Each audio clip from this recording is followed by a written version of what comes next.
بسم اللہ الرحمن الرحیم۔ شداد کے جنت بنانے کا قصہ۔ شداد کون تھا؟ اس کی جنت کیسی تھی؟ وہ جنت اب کہاں ہے؟ وہ جنت کس ملک میں ہے؟ آئیں ہم جائزہ لیتے ہیں۔ اللہ تعالیٰ نے ملک الموت سے پوچھا، تجھ کو کس بندے کی روح قبض کرتے وقت کبھی رحم بھی آیا یا نہیں؟ ملک الموت نے عرض کیا، اللہ رب العزت، مجھ کو دو ذی روحوں کی جان نکالنے میں کمال رکت ہوئی تھی۔ اگر تیرا حکم نہ ہوتا تو میں ہرگز ان کی جان نہ نکالتا۔ نیلے بیکراں سمندر میں ایک چھوٹا سا جہاز اپنی منزل کی جانب رواں تھا۔ جہاز میں بہت سارے مسافروں کے علاوہ ایک عورت ایسی بھی تھی جس کے ہاں بھی اسی وقت بچہ پیدا ہونے والا تھا۔ پرسکون سمندر میں اچانک ہی لہریں اٹھنے لگیں اور ساتھ ہی ہوا بھی تیز ہو گئی، اور دیکھتے ہی دیکھتے ہوا نے طوفان کا رخ اختیار کیا اور سمندر سے اٹھنے والی لہروں نے کشتی سے ٹکرا کر اسے ہچکولے کھانے پر مجبور کر دیا۔ سبھی مسافر حیران و پریشان سمجھنے کی کوشش کر رہے تھے کہ اچانک ہی موسم نے اپنا مزاج کیسے بدل لیا۔ طوفان بڑھتا جا رہا تھا اور مسافر زندگی کی دعائیں مانگ رہے تھے، لیکن اللہ تعالیٰ کو کچھ اور ہی منظور تھا۔ ہوا کے تیز جھکڑوں اور سمندر کی طاقتور موجوں نے جہاز کو توڑ کر ٹکڑوں میں بدل دیا۔ جن مسافروں کو تیرنا آتا تھا وہ تیر کر اپنی جان بچانے کی جید توڑ کوشش کر رہے تھے۔ وہ عورت جس کو بچہ پیدا ہونے والا تھا جہاز ڈوبنے کے خوف اور طوفان کی دہشت سے بے ہوش ہو چکی تھی اور جہاز کے ٹوٹے ہوئے ایک تختے پر پڑی ہوئی تھی، اور یہ تختہ بے اتھاہ سمندر میں تیز لہروں کے سہارے بہتا چلا جا رہا تھا، اور اسی حالت میں عورت کے یہاں بچہ پیدا ہوا، اور ولادت کے اگلے ہی لمحے اللہ تعالیٰ کی طرف سے ملک الموت کو حکم ہوا کہ اس عورت کی روح قبض کر لی جائے۔ حکم کی تعمیل پلک جھپکنے سے قبل ہوئی، اور وہ بچہ بے سر و سامانی کی حالت میں اکیلا ہی تختے پر پڑا رہا، اور وہ تختہ کئی دنوں بعد کنارے پر آ لگا۔ کنارے پر موجود ایک مہتر نے جو یہ دل سوز نظارہ دیکھا تو لپک کر بچے کو اٹھا لیا اور میت کو وہیں قریب ہی زمین میں کھود کر دفن کر کے بچے کو اپنے ساتھ گھر لے آیا۔ مہتر جب بچہ لے کر گھر پہنچا تو بچے کو دیکھ کر اس کی بیوی بہت خوش ہوئی، کیونکہ اس کے یہاں کوئی اولاد نہیں تھی، اور انہوں نے بچے کا نام شداد رکھا۔ مہتر اور اس کی بیوی اس بچے کے لاڈو پیار سے پرورش کرنے لگے، یہاں تک کہ وہ 7 برس کا ہو گیا۔ اتنی کم عمر میں شداد نہایت ہی ذہین، عقل مند اور چالاک بھی تھا۔ ایک روز گاؤں کے باہر شداد بچوں کے ساتھ کھیل رہا تھا کہ اچانک ہی شور اٹھا کہ بادشاہ کی سواری آ رہی ہے۔ یہ سنتے ہی سارے بچے بادشاہ کے ڈر سے بھاگ گئے، لیکن شداد وہی قریب ایک ٹیلے کے اڈے میں چھپ کر بادشاہ کی سواری اور شاہی لشکر کا نظارہ دیکھنے لگا۔ یہاں تک کہ تمام لشکر گزر گیا اور بادشاہ کی سواری گزرنے کے بعد کچھ پیادے گری پڑی ہوئی چیزوں کی خبر گیری کے واسطے لشکر کے پیچھے پیچھے آئے۔ ان پیادوں میں سے ایک پیادے نے راستے میں سے ایک پوٹلی پڑی ہوئی پائی۔ اس نے جب پوٹلی کو کھول کر دیکھا تو اس میں ایک سرمے دانی تھی۔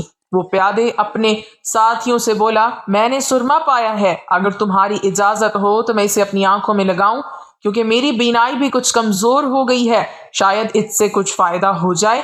اس کے ساتھیوں نے جواب دیا، اول تو راستے میں پڑی ہوئی چیز اٹھانا نہیں چاہیے، خیر اب تو نے اٹھا ہی لی ہے تو بغیر آزمائے ہوئے آنکھوں میں ہرگز مت لگانا، کبھی فائدے کے اور نقصان نہ ہو جائے، پہلے کسی اور کی آنکھوں میں لگا کر دیکھ۔ یہ سن کر پیادے نے ادھر ادھر دیکھا تو اسے شداد ایک ٹیلے کی اوٹ میں کھڑا نظر آیا۔ پیادے نے اسے بڑے پیار سے بلایا اور کہا، آ بیٹا، ہم تیری آنکھوں میں سرما لگا دیں تاکہ تیری آنکھیں اچھی لگیں۔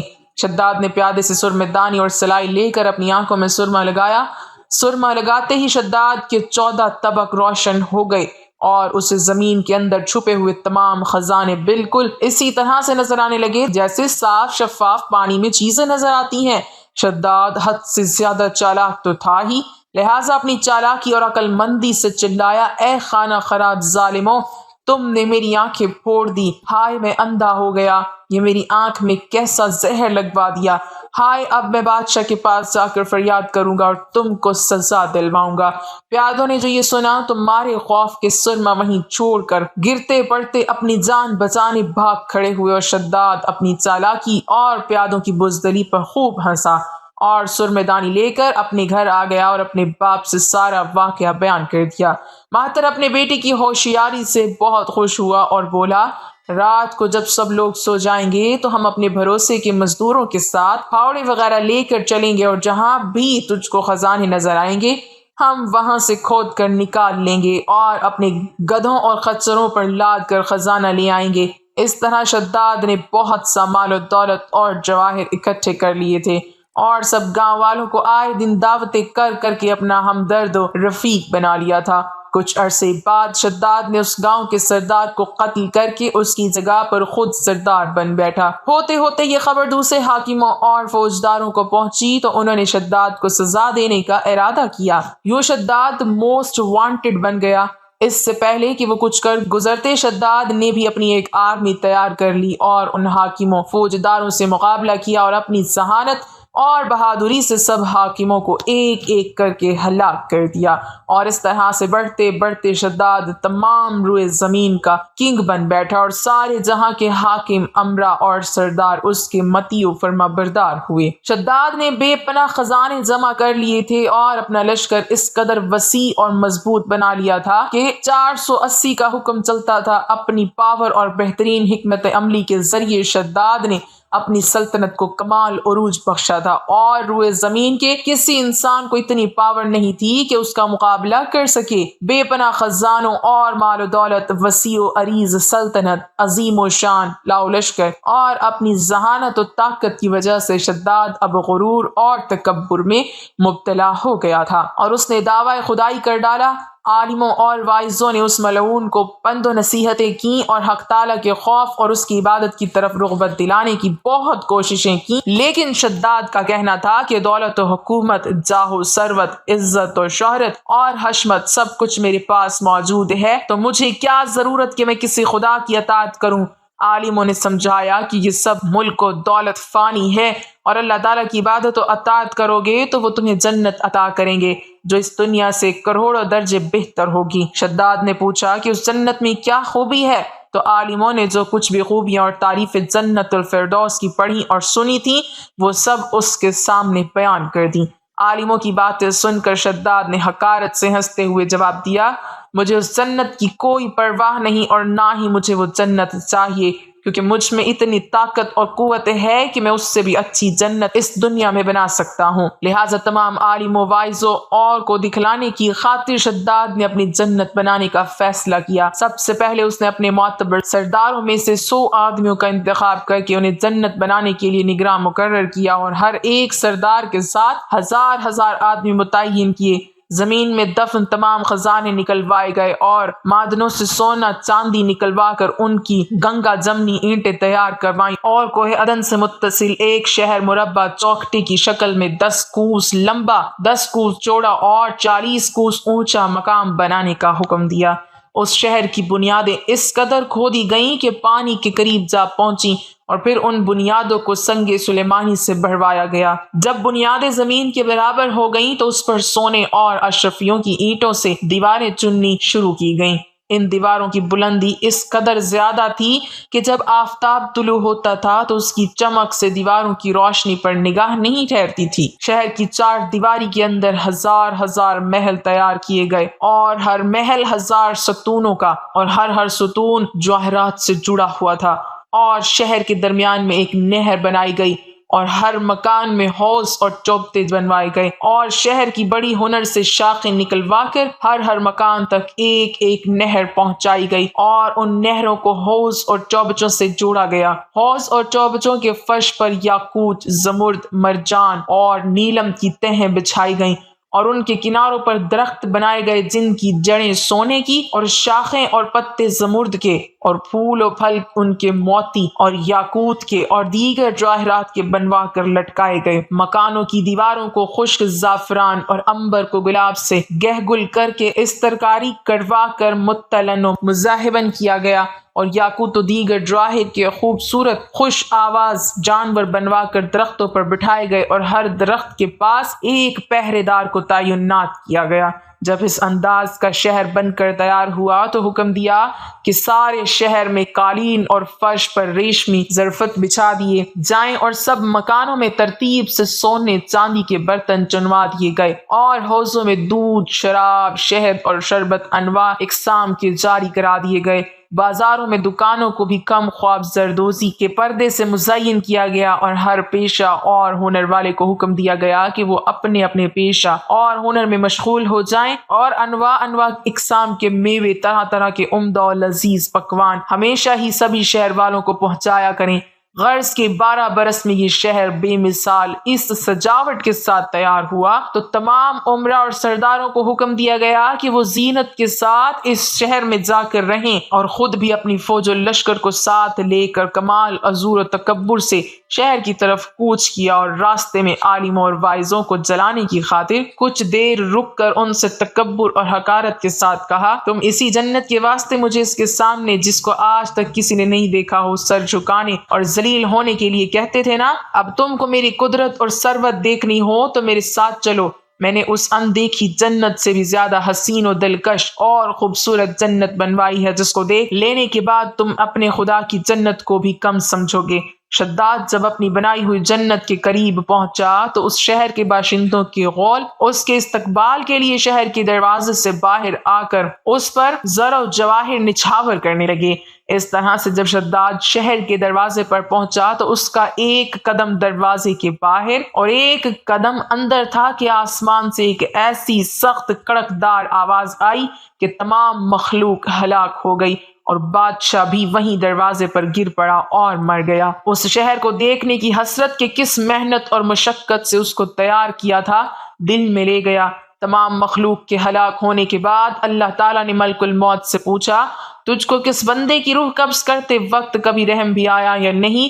ملک الموت نے عرض کیا، اللہ رب العزت، مجھ کو 2 ذی روحوں کی جان نکالنے میں کمال رکت ہوئی تھی، اگر تیرا حکم نہ ہوتا تو میں ہرگز ان کی جان نہ نکالتا۔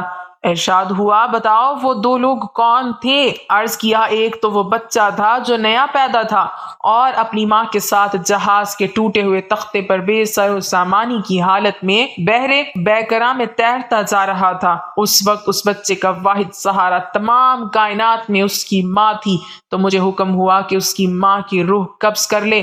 اس وقت مجھے اس بچے پر بے حد رحم آیا تھا، کیونکہ اس بچے کا اس کی ماں کے سوا کوئی دوسرا خبرگیر نہ تھا، اور بھوکا پیاسا بچہ اپنی ماں کے دودھ کے لیے ترس رہا تھا۔ اور باری تعالیٰ دوسرا ایک بادشاہ تھا جس نے ایک شہر کمال آرزو سے ایسا بنوایا تھا کہ ویسا شہر دنیا میں کہیں نہیں تھا۔ جب وہ شہر تیار ہو گیا اور بادشاہ اپنے شہر کو دیکھنے پہنچا تو جس وقت ایک قدم اس کا شہر کے دروازے میں تھا تو مجھے حکم ہوا اور اس کی جان قبض کر لے۔ اس وقت بھی مجھے بہت رونا آیا تھا کہ وہ بادشاہ کیا کچھ حسرتیں اپنے دل میں لے گیا ہوگا۔ اللہ تعالیٰ نے فرمایا، عزرائیل، تمہیں ایک ہی شخص پر 2 بار رحم آیا ہے، کیونکہ یہ بادشاہ وہی بچہ تھا جس کو ہم نے بغیر ماں باپ کے، بنا کسی سہارے کے سمندر کی تیز و تند لہروں اور طوفانوں میں بھی محفوظ رکھا، اور اس کو حشمت و ثروت کی بلندیوں پر پہنچایا، اور جب یہ اس مرتبے کو پہنچا تو ہماری تابعداری سے منہ موڑا اور تکبر کرنے لگا، اور آخر کار اپنی سزا کو پہنچا۔ معتبر تفسیروں میں لکھا ہے کہ شداد اور اس کے لشکر اور اس شہر کے تمام لوگوں کے ہلاک ہونے کے بعد اللہ پاک نے اس شہر کو دنیا والوں کی نظروں سے پوشیدہ کر دیا ہے، مگر کبھی کبھی رات کے وقت عدن کے گرد و نواح کے لوگوں کو اس جگہ چمکدار روشنی دکھائی دیتی ہے، جس کے بارے میں خیال ہے کہ یہ روشنی اسی شہر کی دیواروں کی ہے۔ قرآن مجید میں بھی ذکر ہے کہ اس شہر کو اللہ پاک نے لوگوں کی نگاہ سے پوشیدہ کر دیا ہے، اور حضرت محمد صلی اللہ علیہ وسلم نے فرمایا کہ میری امت میں سے ایک شخص اپنے اونٹ کو ڈھونڈتا ہوا اس شہر میں جائے گا اور وہاں کی عجائبات دیکھے گا۔ اس شہر کی اس سے زیادہ کوئی کیا تعریف کرے گا کہ خود اللہ رب العزت باوجود احاطہ علم اور تمام معلومات کے ارشاد فرمایا ہے کہ التی لم یخلق مثلها فی البلاد، یعنی وہ شہر کے ہرگز پیدا نہیں کیا گیا ویسا روئے زمین کے شہروں میں۔ شداد کے بارے میں کہا جاتا ہے کہ اس نے ایک جنت بنائی تھی جو بہت بڑی تھی اور اس کی تعمیر میں کئی سال لگے تھے، لیکن شداد کو یہ جنت دیکھنی بھی نصیب نہیں ہوئی تاریخ کی کتابوں میں شداد کا واقعہ تواتر کے ساتھ بیان کیا گیا ہے۔ شداد کے بارے میں مشہور ہے کہ وہ قوم عاد کا بادشاہ تھا۔ اسی قوم کی طرف حضرت ہود علیہ السلام کو بھیجا گیا تھا۔ اللہ تعالیٰ نے اس قوم کو غیر معمولی قد و قامت اور قوت عطا فرمائی تھی۔ ان میں ہر شخص کا قد کم از کم 12 گز کا ہوتا تھا۔ طاقت کا یہ حال تھا کہ بڑے سے بڑا پتھر جس کو کئی آدمی مل کر بھی نہ اٹھا سکیں، ان کا ایک آدمی ایک ہاتھ سے اٹھا کر پھینک دیتا تھا۔ یہ لوگ طاقت و قوت کے بلبوتے پر پورے یمن پر قابض ہو گئے۔ دو بادشاہ خاص طور پر ان میں بہت جاہ و جلال والے ہوئے۔ وہ دونوں بھائی تھے، ایک کا نام شدید تھا جو بڑا تھا، دوسرے کا نام شداد تھا جو اس کے بعد تخت نشین ہوا۔ یہ دونوں وسیع علاقے پر قابض ہو گئے اور بے شمار لشکر و خزانے انہوں نے جمع کر لیے تھے۔ شداد نے اپنے بھائی شدید کے بعد سلطنت کی رونق و کمال کو عروج تک پہنچایا۔ دنیا کے کئی بادشاہ اس کے باج گزار تھے۔ اس دور میں کسی بادشاہ میں اتنی جرأت و طاقت نہیں تھی کہ اس کا مقابلہ کر سکے۔ اس تسلط اور غلبہ نے اس کو اتنا مغرور و تکبر کر دیا کہ اس نے خدائی کا دعویٰ کر دیا۔ اس وقت کے علماء و مصلحین نے جو سابقہ انبیاء کے علوم کے وارث تھے اسے سمجھایا اور اللہ کے عذاب سے ڈرایا، تو وہ کہنے لگا جو حکومت و دولت اور عزت اس کو اب حاصل ہے، اس سے زیادہ اللہ تعالیٰ کی عبادت کرنے سے کیا حاصل ہوگا؟ جو کوئی کسی کی خدمت و اطاعت کرتا ہے یا تو عزت و منصب کی ترقی کے لیے کرتا ہے یا دولت کے لیے کرتا ہے، مجھے تو یہ سب کچھ حاصل ہے، مجھے کیا ضرورت کہ میں کسی کی عبادت کروں؟ سمجھانے والوں نے یہ بھی کہا کہ یہ حکومت و دولت ایک فانی چیز ہے، جبکہ اللہ کی اطاعت میں اخروی نجات اور جنت کا حصول ہے، جو دنیا کی ہر دولت سے بہتر اور زیادہ قیمتی ہے۔ اس نے پوچھا یہ جنت کیسی ہوتی ہے؟ اس کی تعریف اور خوبی بتاؤ۔ نصیحت کرنے والوں نے جنت کی وہ صفات جو انبیاء کرام کی تعلیمات کے ذریعے ان کو معلوم ہوئی تھیں اس کے سامنے بیان کی، تو اس نے کہا مجھے اس جنت کی ضرورت نہیں، ایسی جنت تو میں خود دنیا میں ہی بنا سکتا ہوں۔ اس دن سے شداد کی مسلسل یہ کوشش رہی کہ وہ ایک ایسا شہر تعمیر کرائے جو ہر لحاظ سے جنت جیسا ہو۔ اس نے اپنے بھانجے زحاق کو جو ایران کا حاکم تھا کہلا بھیجا کہ جتنا سونا چاندی تمہارے پاس جمع ہے وہ فوراً میرے پاس بھیج دو۔ زحاق نے ایسا ہی کیا۔ شداد نے پورے ملک میں اپنے کارندے روانہ کیے جو بہت بڑی مقدار میں سونا چاندی جمع کر کے لائے۔ شداد نے جنت بنانے کے لیے ملک شام میں ایک صحت افزا مقام کا انتخاب کیا اور ماہر معماروں کے ذریعے وہاں ایک مضبوط اور مستحکم فصیل تعمیر کرائی، جس کے اندر سونے اور چاندی کا محل تعمیر کرایا اور اس کی دیواروں کو قیمتی جواہر سے سجایا۔ اس نے شہر کے وسط میں ایک ایسی نہر بنوائی جس کے پانی میں سنگریزوں کی بجائے ہیرے جواہرات بہتے تھے۔ سونے کے ایسے درخت لگوائے جن کی خوشبو میں مشک و عنبر بھرا گیا تھا۔ جب ہوا چلتی تو مشک و عنبر کی خوشبو پورے شہر میں پھیل جاتی۔ بیان کیا جاتا ہے کہ شداد نے محل کے چاروں طرف سونے کی اینٹوں سے 12,000 کمرے تعمیر کرائے اور ہر کمرے کو یاقوت اور ہیرے جواہرات سے مزین کیا گیا اور اطراف و جوانب سے خوبصورت اور جوان عورتوں کو وہاں لایا گیا۔ یہ عظیم و شان جنت نما شہر 300 یا 500 سال میں مکمل ہوا۔ کہا جاتا ہے کہ شداد کی عمر 900 برس تھی۔ جنت مکمل ہونے کے بعد شداد کو اس کی تکمیل کی اطلاع دی گئی۔ اطلاع ملتے ہی شداد بہت بڑا لشکر لے کر اپنی جنت کی جانب روانہ ہو گیا۔ ابھی شہر سے ایک منزل کے فاصلے پر تھا کہ اس نے ایک ہرن دیکھا جس کے پاؤں چاندی اور سینگ سونے کے تھے۔ ہرن کو دیکھ کر وہ لالچ میں آ گیا اور اسے پکڑنے کے لیے اس کے پیچھے اپنا گھوڑا لگا دیا۔ بھاگتے بھاگتے وہ اپنے لشکر سے جدا ہو گیا۔ اس نے شداد کو پکار کر کہا شداد تو نے عالی شان محل تعمیر کر کے یہ سمجھ لیا ہے کہ اب تو موت کے پنجے سے بھی آزاد ہو چکا ہے؟ یہ سن کر شداد کا رواں رواں کانپنے لگا اور اس نے پوچھا تو کون ہے؟ اس نے جواب دیا میں ملک الموت ہوں۔ شداد نے کہا اس وقت تمہیں مجھ سے کیا کام ہے اور میری راہ میں کیوں روڑے اٹکا رہے ہو؟ ملک الموت نے کہا میں صحرا میں تیری روح قبض کرنے آیا ہوں۔ شداد نے کہا مجھے کم از کم اتنی مہلت دے دو کہ میں اپنی بنائی ہوئی جنت کو اپنی آنکھوں سے دیکھ لوں۔ ملک الموت نے اجازت نہ دی، چنانچہ شداد گھوڑے سے گرا اور مر گیا اور اس کے لشکر نے ایک آسمانی چنگھاڑ سنی تو پورے کا پورا لشکر آن واحد میں ختم ہو گیا اور جنت جانے کے بجائے ملک عدم پہنچ گیا۔ اللہ تعالی ہمیں کفر و شرک سے بچائے، ہمیں دین کا پیروکار بنائے، ہمیں دین پر ثابت قدم اور استقامت نصیب فرمائے اور ہمارا خاتمہ ایمان پر فرمائے، آمین۔